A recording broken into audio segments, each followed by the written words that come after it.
Hey, everybody, and welcome. I'm Jennifer Bloome, host of Soul Wisdom Abundance, Create Wealth Through Spiritual Health. I'm delighted that you've all joined us, and it's kind of a fun day today. We've got video going for the first time, so I get to see my guest, which is really fun. You get to see us, and hopefully it'll help the conversation. So, as usual, this podcast is devoted to giving you tangible, practical steps that you can use to bring more joy and ease into your money flow. Now, what I think is kind of interesting as we step into the spiritual world, into the manifestation, abundance world, is I think sometimes we try to leapfrog over our pain and get right into that joy and ease. And that's great. Nobody likes pain and suffering. I don't like pain and suffering any more than you do. But when we have that pain and suffering and we don't address it, we end up recreating it over and over again. And my guest and I will introduce you to Regena here in just a moment, have lived through some of that pain and suffering, and I think we've probably tried our own leapfrogging, and it didn't work. So we're here to be transparent today, to tell you a little bit about our personal journeys through what we call money storms. And as we get through those storms, how you can actually use that pain and suffering to transform into what it is that you really want, which is having a flow of abundance, right? So Regena is the perfect person to talk to about this. And so I'm really glad that she's here. So let me tell you a little bit about her. We are going to talk with, and Regena, I didn't double check with your last name before we started, so I apologize if I trip over it, but Regena Ozeryansky, did I say that? Did excellent. Wow. Perfect. Excellent. So Regena is a real estate investor and an active realtor. She's a certified yoga instructor as well as a soul language practitioner. So soul language practitioner is how she and I met. She works with individuals and families to help them create transformation in the areas of wealth and health, aligning them with their life's mission and purpose. Regena's work in the world is a result of her own extensive personal transformation that she did through deep healing work, both in the mind and the body and in emotional healing. Regena specializes in helping her students and clients get unstuck and move through fear, supporting them in living more purposefully and passionately. So whether it's on a mat, in a private session, in a classroom, at a yoga retreat, or out in the field showing property, Regena is committed to helping conscious men and women and families achieve the results they wish to acquire. So Regena, welcome. I'm really glad that you are here to have this conversation today. Me too. Thank you so much for having me. It was very exciting. Yeah. So, as I said, you and I have both weathered money storms, and we'll talk about kind of what that means. Just briefly, right? It's being in a situation where there's a lot of pain and suffering. I remember a time when I had 3 kids, $10 in the checking account, and a week before payday. And while we're not here to trade war stories, right, we do want to get real about what's going on when money isn't flowing and when there's a lot of pain and suffering.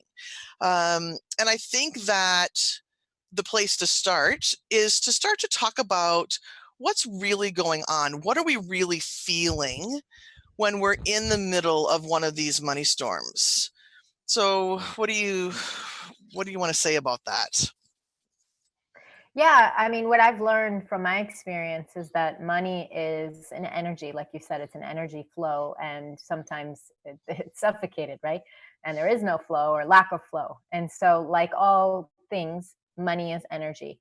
And it's really a beautiful tool that can be utilized for a description of how a person relates, I feel, to themselves. When a person, it doesn't mean that if you're having money challenges that you don't feel good about yourself. That's not what I'm saying. What I'm stating, for me, my experience was that when I was having money troubles, it was often because I wasn't able to manage my life. And so my worthiness was attached to how much money I had. And I've had money, I've had less than feeling like I had money. I mean, it's all relative, right? There could be a person who's listening who has millions in the bank, and then there's people who have, 10 cents in the bank. And at the end of the day, it does not measure our level of worth, does it? I mean, No, it doesn't, except for when we think it does, right? exactly, exactly. And there's so much that pops up in our culture that says that what's in your bank account is what your worth to the planet, or the power that you have in the room, maybe, right? And so I think we Right. internalize that, and so when we get in these places of not having enough, and again, it doesn't have to be $10 in the bank when there isn't enough, right? You can have money in the bank and then it keeps leaving, right? It doesn't. These money storms don't necessarily have to mean that you have $0, but I think what holds those what makes those storms similar for everybody is the emotion that we go through when we're having trouble with money. There is so much shame wrapped up in having difficulty with money. Would you agree? I would, yeah. And I remember I was actually renting a room back in, I don't know, this was a while ago, maybe 10 or 12 years ago. And I was living with a friend. And up to that point, we had worked together and we were friends. And I ended up moving in. She had asked me if, the timing was right and the circumstances and everything. So I ended up living with her for about almost 2 years. And I remember one day I came home and I had, I think at the time, like less than $300 in the bank, which for me was a big deal because I was used to having a little bit more than that, a lot more than that. And Yeah. so here it was, I had like less than $300 in the bank. I was freaking out, but there was a part of me that was okay, right? Like I was like, well, it is what it is. What can I do? And so I remember having a little bit of cereal and I borrowed like a bowl of cereal from her. And it wasn't even the last bit of cereal. It was like almost like there would have been like enough for one more bowl. And I said to her, I left her a note and I said, hey, girl, thanks so much for all you do for me. And I was always thanking her. And I felt being very appreciative. And I wrote her a note and I said, thank you. I'll replace the cereal as soon as I can.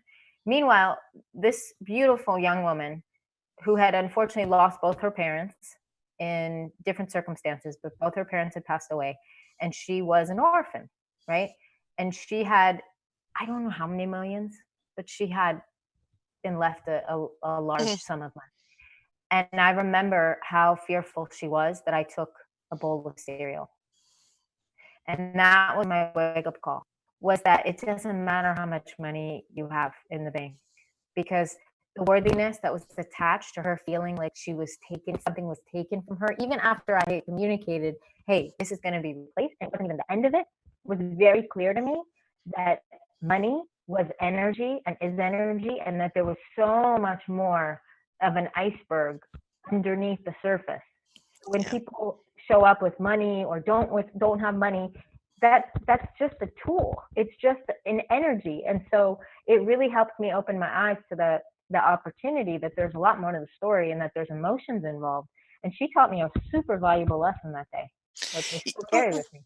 Right. I mean, there's all kinds of stories that we tell ourselves around money, and sometimes it's worth, and sometimes it's safety, right? Yes, I have millions in the bank, but that bowl of cereal, for some reason, is going to send me over the edge, right? Because it's this sense of scarcity and worry, and there's a lot going on our planet right now that speaks to the same story, right? Of I don't when there's uncertainty around, what do we do?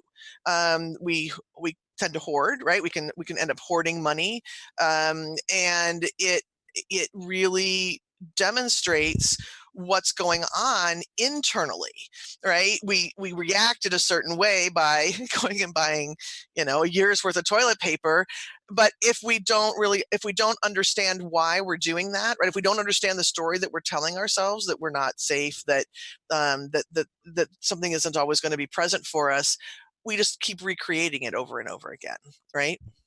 Right, and it really is, and I think that's the message that is so important for all of us to learn, is when we keep repeating the same habits, Yeah. behaviors, there's a theory of, how many times do I need to learn my lesson, right? Do I want to hit my head against a concrete wall and see myself, in this violent state, or can I learn from a feather nudging me, right? And I believe the universe has an amazing way of educating and teaching us through these lessons, and it's up to us to be wise enough to take those lessons and heed those precautions, you know? So I feel really fortunate that when I am smart enough to learn those lessons, I don't have to keep repeating the behavior, even if the Yeah, situation happens again.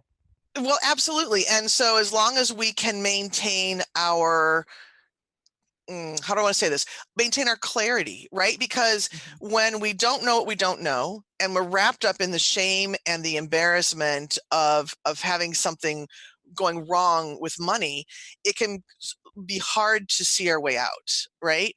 It can be, so, and particularly when we're feeling a sense of shame. If you look at David Hawkins' work with the frequency of emotions, shame is right at the bottom. We have zero power when we are in shame, right? And it takes sometimes somebody else to step in and say, let me help you. Let me lend you a hand and let me help you through these emotions. But I think the important message here that we want to talk about is, if you're having the repeating patterns, as you said, if you're having these repeating emotions, that's the time to say, wait a minute, maybe I should get a little bit curious about this. Maybe it Mhm. isn't my self-worth. Maybe it isn't my safety. Maybe there's something else going on, right? I'm suffocating my flow of money. And I think that's the big message that you and I really want to articulate in this particular conversation.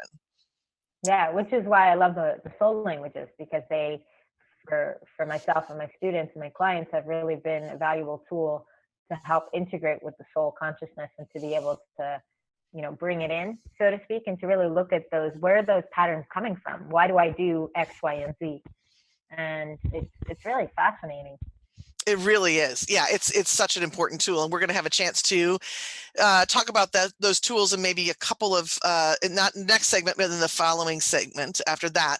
But now we need to take a quick break. You're listening to Soul Wisdom Abundance with Jennifer and Regena. We are going to break, and then when we come back, Regena and I are going to share our personal money storm stories. So stay tuned.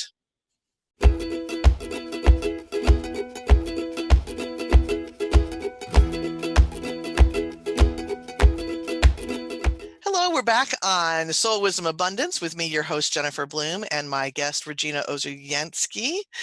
And we have been talking about money storms and all of the different emotions that are involved when we are in a hard place in relationship to money, and how those emotions can stop us from moving forward, but how we really need to, once we begin to recognize that we're in the middle of a pattern, that can actually allow transformation.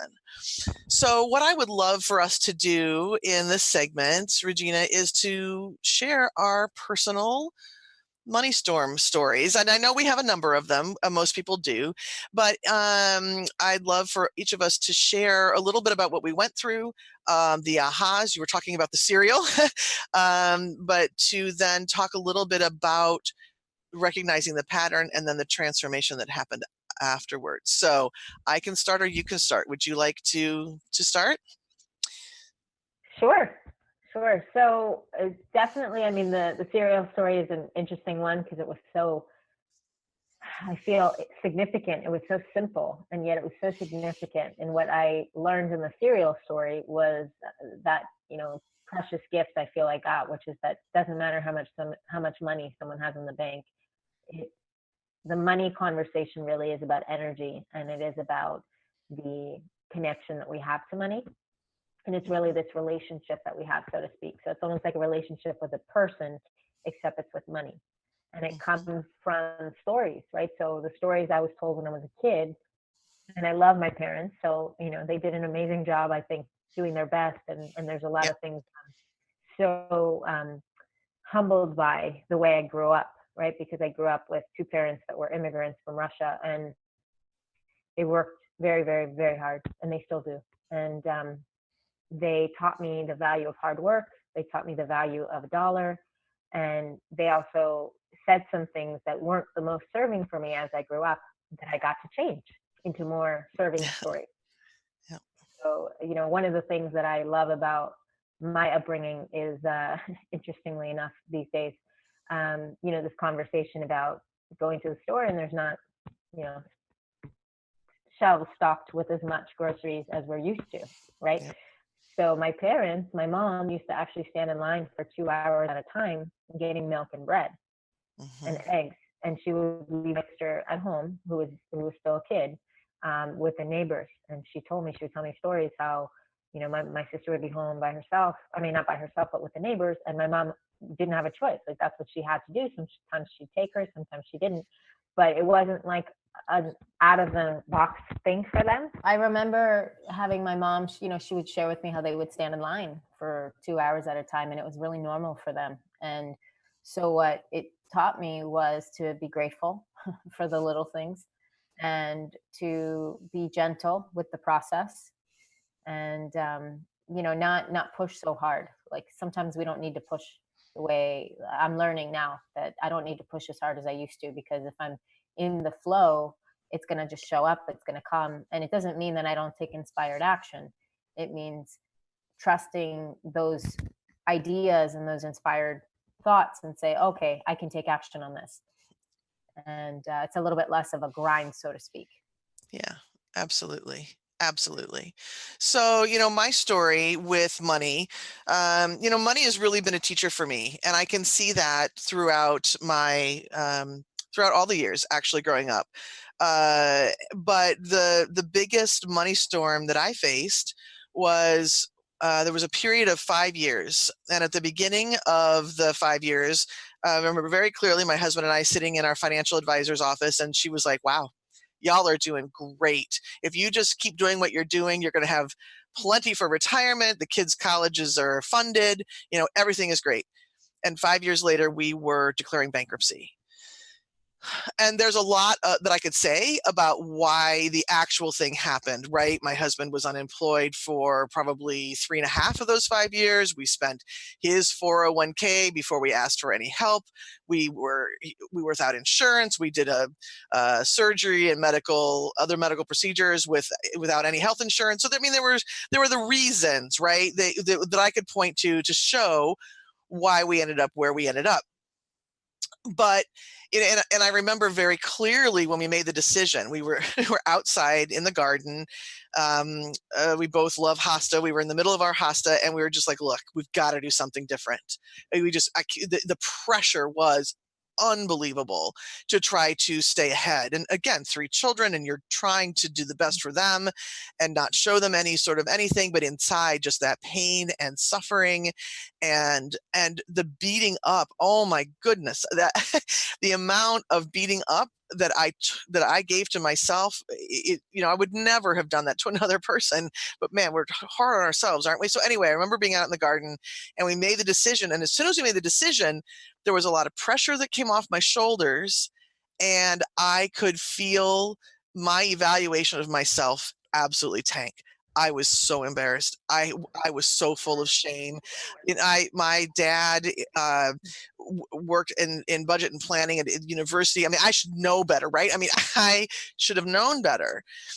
So what was really interesting, though, was that as I'm going through all of this, I was working with women who were dealing with fertility issues, and I was teaching them about the mind-body connection and how our internal beliefs could block something like physical, like a baby. And it was a huge aha for me at the time of saying, oh, wait a minute, maybe this intense shame and embarrassment is creating that same kind of blockage, right? That's that second chakra. It's money, it's creativity, it's fertility, it's sexuality. It's all the same energy. And as soon as I started looking, I could see that what I was doing with my money in that 5-year interim, and honestly, all the years before, was looking to money to determine my self-worth.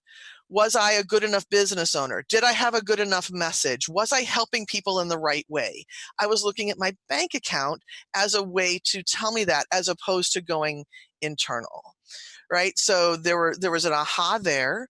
And then about the same time, I found soul language, which we talked about earlier, right? Soul language is a paradigm that puts tangibility to soul.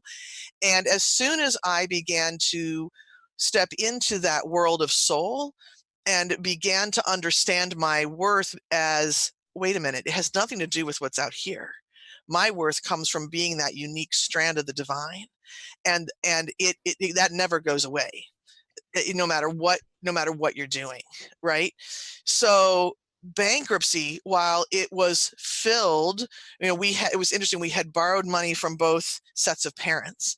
And part of the terms of bankruptcy is you have to write a letter to the people that you've borrowed money from to tell them what you're going through. I mean, so this act of writing these letters, right, to people that you love and respect, so much, again, shame and embarrassment.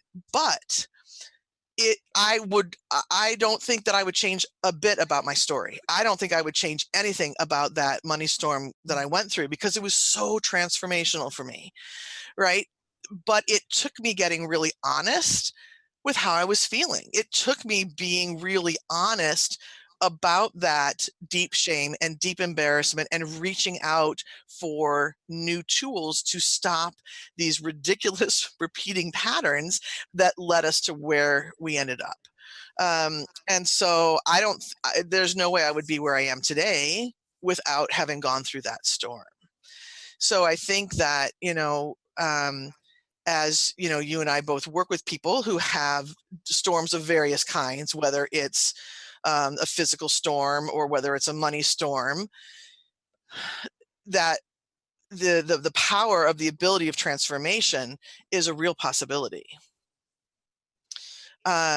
So Regena, what would you say about your, is there anything else that you'd add about your own transformation? Yeah, there was a lot of pain and suffering and a lot of shame on my part as far as what I thought it meant of who I was and my worth, and how will my clients forgive me, and blah blah blah blah blah. And then little did I know, a lot of my clients later and my students later, I found out, were going through the exact same thing.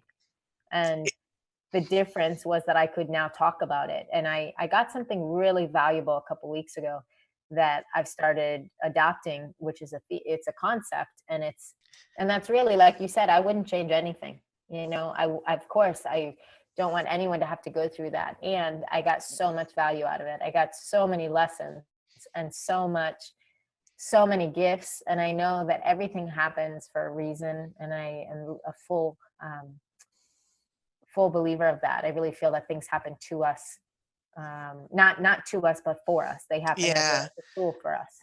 Absolutely. And I think that, we're just about to break, but I want to say just some really quickly that, we're talking about lessons and things that we've learned. And you mentioned right at the very beginning of the show, look, how about instead of learning from beating my head against a wall, I can learn from a feather. And that's what we want to talk about in our next segment. So let's take a quick break. And when we come back, we're going to talk about some tangible steps that each of you can take if you are in one of these storms, so that you can maybe have the grace of a feather instead of a storm. So stay tuned. We'll be right back.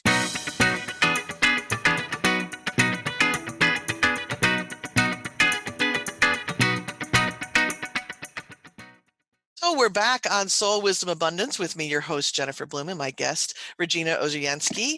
And Regena, before we get into the tangible steps that we talked about in the previous segment, I want people, can you tell us how people can get in touch with you? Because I want to make sure that those people who are resonating with you can find you.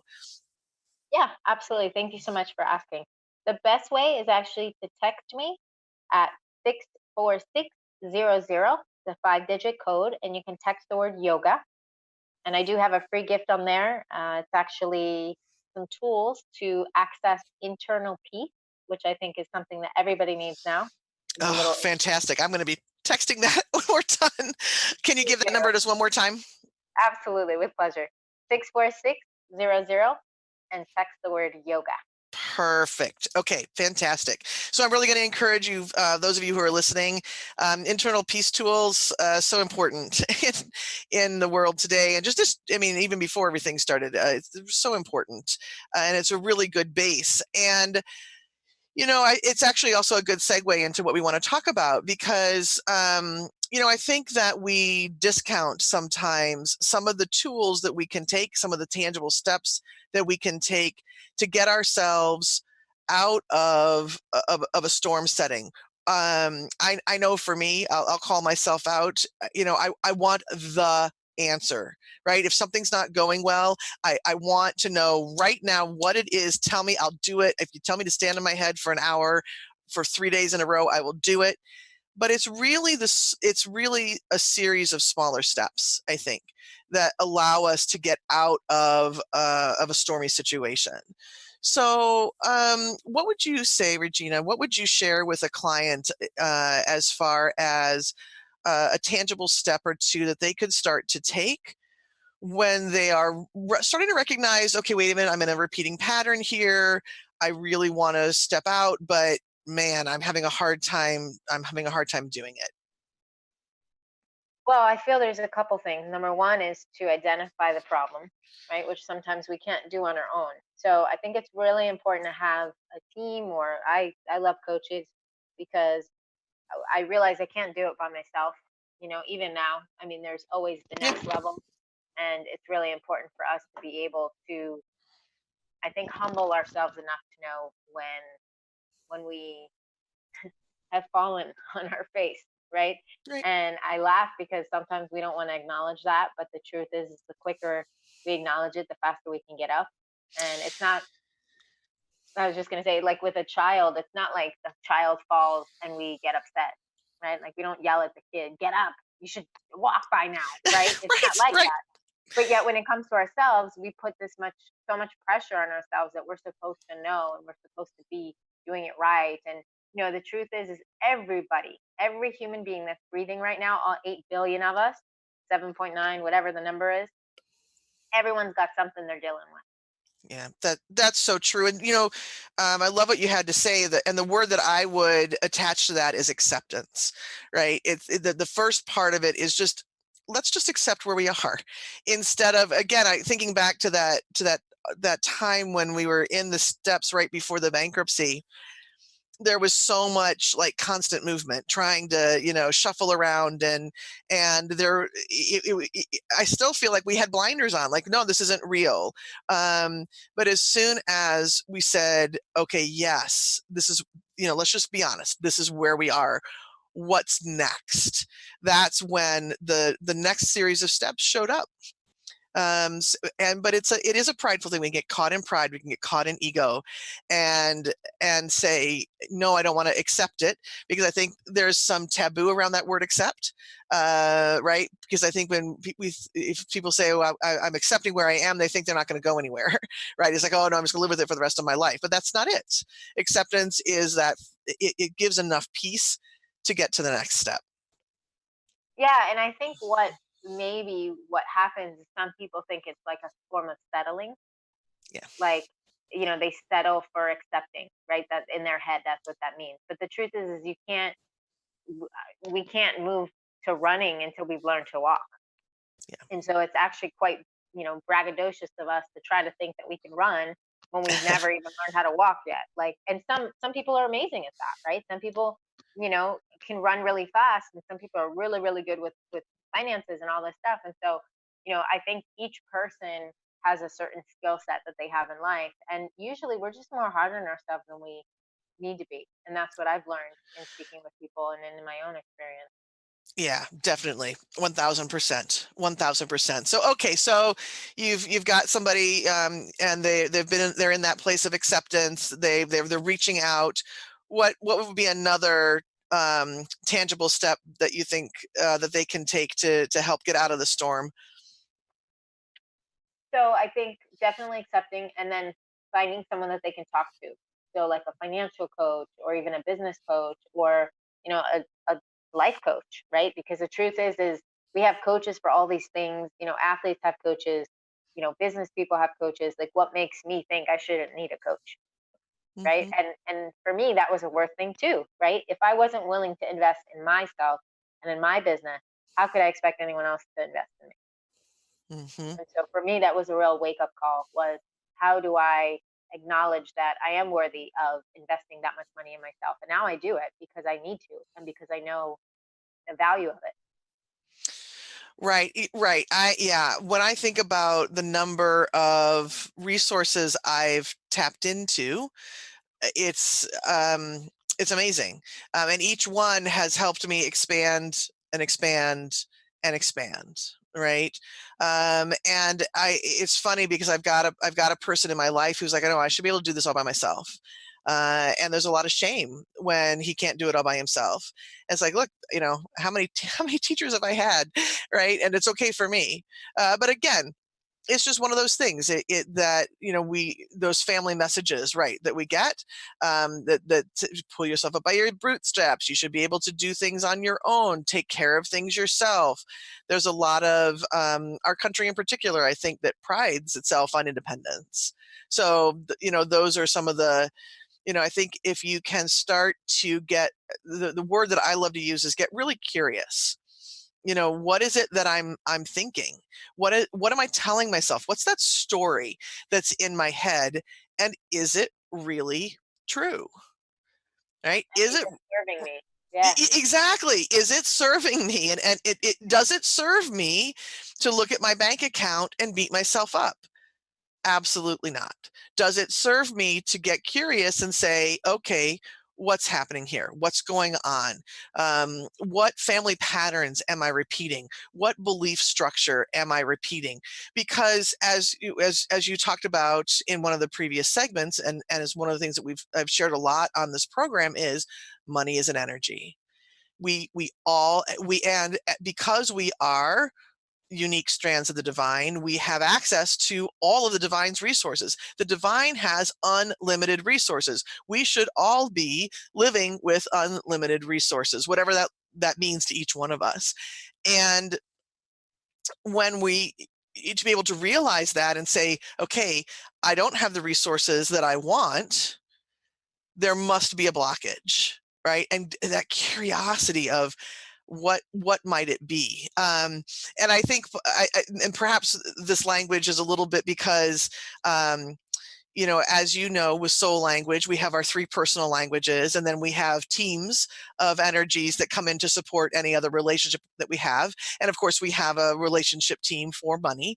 My mission language around money is observer. So I'm always looking for those patterns, right? That's the thing that I bring to the table with both for myself and for my clients. But the curiosity is really important, as opposed to let's beat myself up with a 2x4. Yeah. And the truth is, this was the other thing that I started thinking about was, how would I talk to my friends? How would I talk to my clients, my students? They came to me and they said they were going through these challenges. Would I beat them over the head? No. Right. I'd be really compassionate and caring, and I think that's what we need to be with ourselves. And sometimes we don't have the strength to do that. So that's why it's really important to have a coach that does that, or a friend, or support group. I mean, it could be there's so many options. And I found coaches really work, which is why I became one, because I found that for me was the way that I was going to be held accountable, and not just to do whatever I needed to do, but to also be able to accept, right? Like, I didn't want to talk to a bankruptcy attorney. I kept putting my arms up and saying no, no, no. And then it got to a point where I couldn't, couldn't put my head in the sand anymore. And I was really struggling.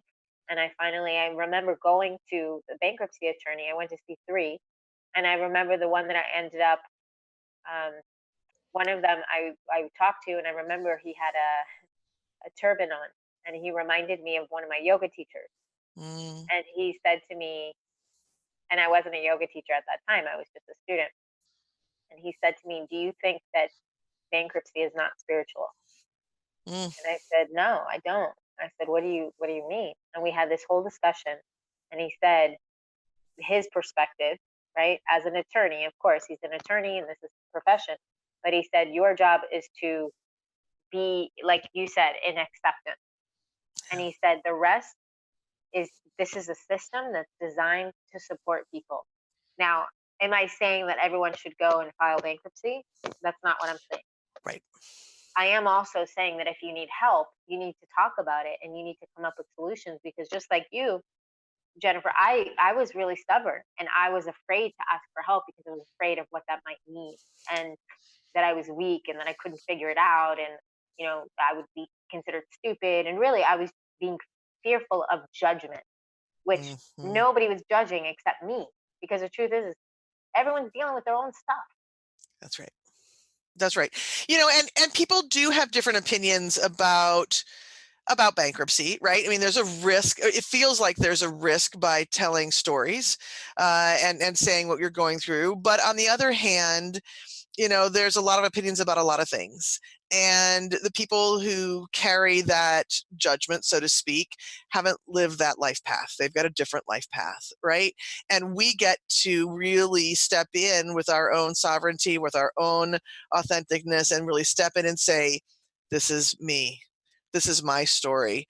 I get to decide. And as soon as we come out of judgment of ourselves, it's fascinating because I remember the sort of that line that happened. It was like while I was still judging myself and after I stopped judging myself about it.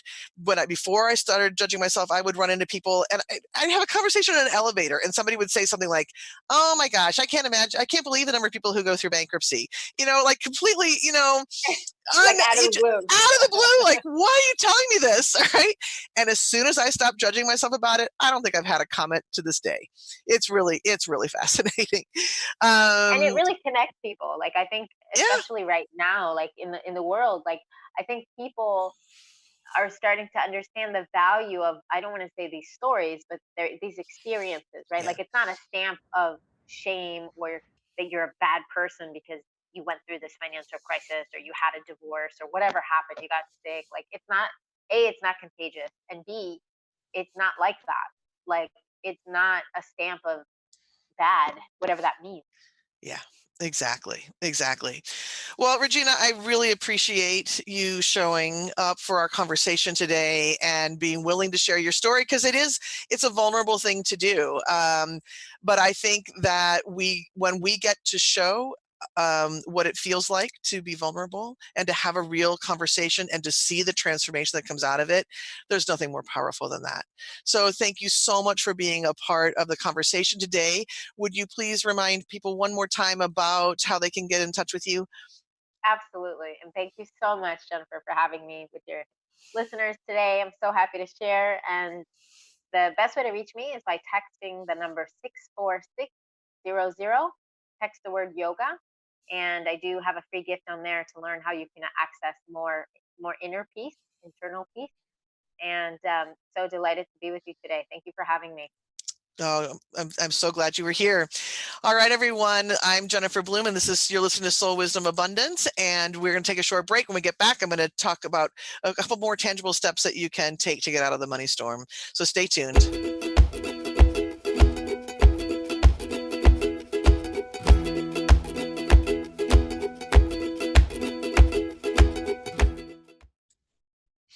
Welcome back to Soul Wisdom Abundance with me, your host, Jennifer Bloome. So in this podcast, we've been talking a lot about money storms. In the last segment, Regena and I were talking about tangible steps that you can take to get yourself out of the money storms. And I want to take you through a quick exercise that's going to actually get you started in this process. So if this is something that is resonating with you, that you can actually get moving and get some information about the steps that you can start to take.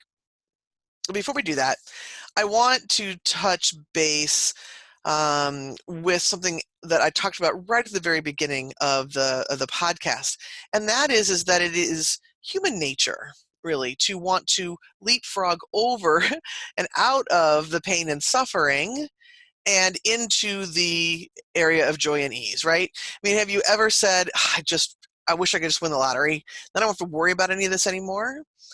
Right? It's like, I just want to get out of it. And of course, it's totally human nature.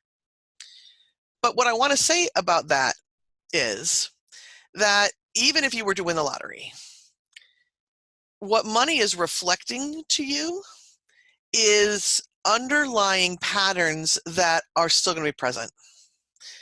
So whether those patterns impact your lottery win, right? I mean, how many lottery winners go on to lose all of their all of their winnings? Or maybe you end up with a problem that looks different, but actually feels the same. Whatever money is reflecting to you isn't going to go away unless you do the work to begin to shift through it. And that sounds kind of onerous, right? Just I've got to work my way through it. And I don't really mean it like that. But money is such a fantastic teacher. It's here to be a resource for you, and it also reflects where you're getting stuck in life. It's so easy to look at your bank account and know whether money is flowing or not. So you might as well take the gift that money is giving you to show you where things are stuck and pinched off, and open that up so that not only do you have flow and joy and ease in your money, but you also aren't getting stuck in a different area of your life. All right. So keep in mind, right? I've been talking about, right? Money is reflecting things to you. Keep in mind that in this money relationship, right? There's you, there's the divine, and there's money. The divine can't insert itself into your life, right? We as humans have our own free will, and money has no free will. All the money relationship can show you is what you are putting back into it, where you are squeezing off the flow of these unlimited resources from the divine. So what might money be reflecting to you? Money might be reflecting that you are holding on to old family history, old family patterns that maybe served your family, maybe didn't serve your family. For example, in my family, I had a grandfather who worked for the same company forever, and then when it came time for pensions, the company had taken the money. There were no more pensions. So there was this sense of not safety with money, and really needing to make sure you had lots of money in other places. You might have family history, like maybe you have extended family that lived through a time like a depression, right? Current conditions right now, right, where things might be a little bit scary around money and abundance. If people have lived through that in previous times, you might carry some of that. Money might be reflecting to you other beliefs that you have. Regena and I talked a lot about self-worth in this in our conversation today, right? So maybe money is reflecting to you where your worth could use a little bit of boosting. Uh, Money might also be reflecting to you some of the emotions that you carry on a regular basis that you don't hardly even notice anymore, right? Perhaps it's reflecting to you that you are feeling the balance of your time, things like fear and worry and anxiety, stress. Okay, so again, these are the gifts that money is giving you so that you can start to shake things up a little bit, go through some healing pattern, some sort of healing process, and allow your flow to get unstuck. Something I want to mention before we step into the exercise is that as you're going through this process, you might find yourself feeling some shame, feeling some embarrassment, feeling some frustration, feeling some angst towards yourself. And that's all totally normal. It's really helpful if you have some sort of tool that you can use to release those feelings, because otherwise you can kind of get bogged down in the feelings and it's a little bit hard to do the process work. So I love EFT. That's the tool that I use. There's a number of them out there, but again, it's good to have that sort of in your back pocket, so that if you're starting to feel a little bit frustrated or worried or angry or something, that you can release those emotions and keep going with your discovery work. And again, that's something that I do a lot of work around. So if you need some help, please reach out. I'm happy to help. All right. So let's do a really fast exercise here to help you begin to be aware of what money is reflecting back to you. Okay, so go ahead and please close your eyes, take a couple of deep breaths. Ask for body and soul to be integrated. Imagine that you can bring your consciousness down into your heart center. You don't have to know how, just to ask for that to happen. And imagine that you can take a couple of breaths here.